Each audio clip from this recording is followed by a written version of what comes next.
Hi guys, welcome back to Adam സെവൻ്റെ പുതിയൊരു വീഡിയോയിലേക്ക് എല്ലാവർക്കും സ്വാഗതം. അപ്പോൾ ഇന്ന് ഞാൻ ഈസി ആയിട്ട് നമുക്ക് എളുപ്പത്തിൽ ഉണ്ടാക്കാൻ പറ്റുന്ന ഒരു ബീഫ് കട്ട്ലറ്റിൻ്റെ റെസിപ്പിയാണ് കേട്ടോ കാണിക്കാൻ പോകുന്നത്. അതിനായിട്ട് ഞാൻ ഇവിടെ ഉരുളക്കിഴങ്ങ് തൊലി കളഞ്ഞിട്ട് മഞ്ഞൾപ്പൊടിയും ഉപ്പും ചേർത്തിട്ട് വേവിക്കാൻ വെച്ചിട്ടുണ്ട്. പിന്നെ ഞാനിവിടെ ഒരു 250 ഗ്രാം 1/4 കിലോ ബീഫാണ് എടുക്കുന്നത്. അതിനകത്തേക്ക് കുറച്ച് കുരുമുളക് പൊടി, ഒരു ടീസ്പൂൺ കുരുമുളക് പൊടി, ഒരു 1/4 ടീസ്പൂൺ മഞ്ഞൾപ്പൊടി, കുറച്ച് ഉപ്പും കൂടി ആവശ്യത്തിന് ഉപ്പും കൂടി ചേർത്തിട്ട് അതും നന്നായിട്ടൊന്ന് വേവിക്കാൻ വെക്കുന്നുണ്ട് കേട്ടോ. ബ്രെഡ് പൊടിയാണ് കട്ട്ലേറ്റ് ഉണ്ടാക്കാൻ നല്ലത്. ഇവിടെ ബ്രെഡ് പൊടി ഇല്ലാത്തത് കൊണ്ട് ഞാനിവിടെ റസ്ക് പൊടിച്ചാണ് എടുക്കുന്നത്. അതാണ് നമ്മൾ ഉപയോഗിക്കുന്നത് കേട്ടോ കോട്ടിങ്ങിനായിട്ട്. പിന്നെ അതേ അപ്പോഴേക്കും ഉരുളക്കിഴങ്ങ് നന്നായിട്ട് വെന്ത് വന്നിട്ടുണ്ട്. ഇഞ്ചി, പച്ചമുളക്, വെളുത്തുള്ളി, അതുപോലെ തന്നെ സവാള ചെറിയ കഷ്ണങ്ങളായിട്ട് അരിഞ്ഞത്, കുറച്ച് കറിവേപ്പില, ഇത്രയും ഞാനവിടെ അരിഞ്ഞ് സെറ്റാക്കി വെച്ചിട്ടുണ്ടായിരുന്നു. പിന്നെ അതേ ഒരു ചട്ടിയിലേക്ക് എണ്ണ ചൂടാക്കിയിട്ട് അതിനകത്തേക്ക് ഇതേ നമ്മൾ ആദ്യം ഇഞ്ചി ഒന്നിട്ട് കൊടുക്കുന്നുണ്ട്. അത് നന്നായിട്ടൊന്ന് വഴണ്ടി വരുമ്പോൾ അതിനകത്തേക്ക് ഇതേ വെളുത്തുള്ളിയും കൂടി ആഡ് ചെയ്ത് കൊടുക്കുന്നുണ്ട് കേട്ടോ. അപ്പോൾ വെളുത്തുള്ളിയും ഒന്ന് നന്നായിട്ടൊന്ന് വാടി വന്നു കഴിഞ്ഞാൽ നമ്മൾ നേരെ പച്ചമുളക് ചെറുതായിട്ട് അരിഞ്ഞ് വെച്ചതും പിന്നെ അതിൻ്റെ ഒപ്പം തന്നെ കറിവേപ്പില ഇട്ടിട്ട് നന്നായിട്ടൊന്ന് മൂപ്പിച്ചെടുക്കുന്നുണ്ട് കേട്ടോ. ഒരുപാട് കരിഞ്ഞ് പോകേണ്ട, നല്ലൊരു ഗോൾഡൻ കളറാവുന്ന വരെ നന്നായിട്ടൊന്ന് വഴറ്റി കൊടുക്കുക. ഫൈനലായിട്ട് നമ്മളിവിടെ അരിഞ്ഞ് വെച്ചിരിക്കുന്ന കുഞ്ഞുതായിട്ട് അരിഞ്ഞ് വെച്ചിരിക്കുന്ന സബോള അതും കൂടി ഇട്ട് കൊടുത്തിട്ട് കുറച്ച് ഉപ്പും ചേർത്തിട്ട് അതും നന്നായിട്ടൊന്ന് വഴറ്റിയെടുക്കുന്നുണ്ട് കേട്ടോ. കണ്ടില്ലേ, ഇതുപോലെ ഒരു ഗോൾഡൻ നിറാവുന്നത് വരെ നന്നായിട്ടൊന്ന് വഴറ്റിയെടുക്കുന്നുണ്ട്. ഇതിനിടയിൽ ഞാൻ ബീഫ് വെന്തിട്ടുണ്ടായിരുന്നു. അത് നന്നായി വെള്ളമൊക്കെ വറ്റിയിട്ട് മിക്സിയുടെ ജാറിലിട്ടിട്ട് ഒന്ന് ചതച്ചെടുത്തിട്ടുണ്ട് കേട്ടോ. ജസ്റ്റ് ഒന്ന് ക്രഷ് ചെയ്തെടുത്തിട്ടുണ്ട്.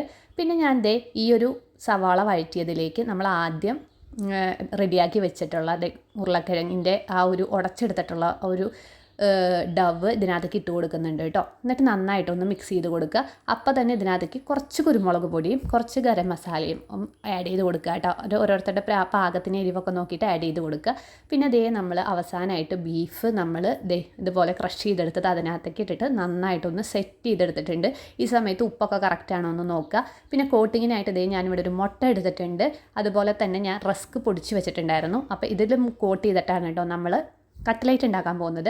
അപ്പോൾ ചൂടൊന്ന് ലൈറ്റായിട്ട് ആറിയതിന് ശേഷം കയ്യിൽ കുറച്ച് എണ്ണയൊക്കെ ഒന്ന് തടവിയിട്ട്, അല്ലെങ്കിൽ ഒട്ടിപ്പിടിച്ചിട്ട് അത് പൊട്ടിപ്പോവും, കുറച്ച് എണ്ണയൊക്കെ ഒന്ന് തടവിയിട്ട് നന്നായിട്ട് ഏതാ ഷേപ്പിലാണ് നിങ്ങൾക്ക് ഇഷ്ടം അതുപോലെ ഒരു ഷേപ്പിൽ നമുക്ക് ഉണ്ടാക്കിയെടുക്കാവുന്നതാണ് കേട്ടോ.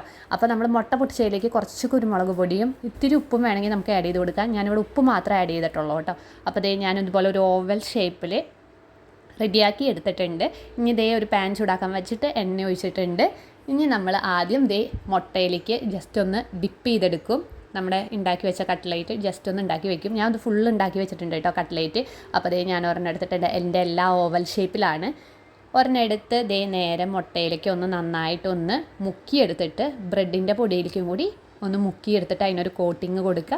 എന്നിട്ട് ചട്ടിയിലിട്ട് വറുത്ത് കോരുക കേട്ടോ. വളരെ ഈസി ആയിട്ട് എളുപ്പത്തിന് നമുക്ക് ഉണ്ടാക്കാൻ പറ്റുന്ന ഒരു സംഭവമാണ്. ബീഫ് വെന്ത് വരേണ്ട ഒരു നേരം മാത്രമേ നമുക്കിതിന് ആവശ്യമുള്ളൂ കേട്ടോ.